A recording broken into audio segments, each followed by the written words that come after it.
Hello guys, welcome to another father's day mini vlog. ये जो cake है आप देख रहे हो चॉकलेट फ्लेवर में है। ये चॉकलेट ट्रफल फ्लेवर में था एक्चुअली। एंड कस्टमर की डिमांड थी कि उनको ना एक नेकेड केक चाहिए था, यानी कि जिसके चारों तरफ से जो केक होता है वो कवर्ड नहीं होता है, तो वैसा केक चाहिए था। और उनकी डिमांड थी कि उसके केक के ऊपर छोटे छोटे फॉन्ट्स में चारों तरफ से उनका नाम लिखा होना चाहिए।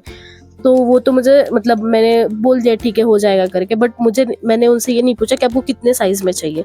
तो पहले मैंने जो साइज में बना लिया था ना, तो वो उनको पसंद नहीं आया, तो फिर मैंने हटा के उसको और छोटे साइज में लिखने की कोशिश की। बट उनके एक्सपेक्टेशंस के हिसाब से उनको और छोटा चाहिए था, जो कि इम्पॉसिबल था, क्योंकि उससे छोटी टिप आती ही नहीं है और उस मतलब मैं कैसे ही लिखती। तो ये केक मैंने अच्छे से सेट वेट करने के बाद फाइनल से मतलब साइड से कट कर दिया था, और फाइनल लुक कुछ ऐसा आ रहा था उस केक का। मतलब उनको इससे भी छोटा फॉन्ट चाहिए था, जो कि हुआ नहीं मेरे से। सो सेकंड एक केक था जो कि चॉकलेट फ्लेवर में बेंटो का केक था, जो कि फादर्स डे के लिए ही था। और कस्टमर की ऐसी कोई रिक्वायरमेंट थी नहीं उस केक को लेके, तो उन्होंने मुझे बताया था कि फादर्स डे रिलेटेड कुछ भी आप बना देना। तो मैंने उस हिसाब से कुछ स्टिकर्स प्रिंट करवाए थे और ये फादर्स डे का केक बनाया था, जिसमें मैंने हैप्पी फादर्स डे लिखा था।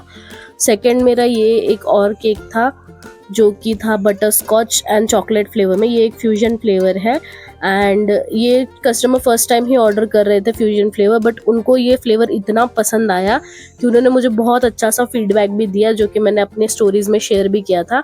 एंड उन्होंने मुझे और एक स्क्रीनशॉट शेयर किया, जो कि उनके घर पे जो टेनेंट रहते हैं उन्होंने भी बताया कि केक बहुत अच्छा बना था, और मुझे ये सुन के बहुत अच्छा लगा।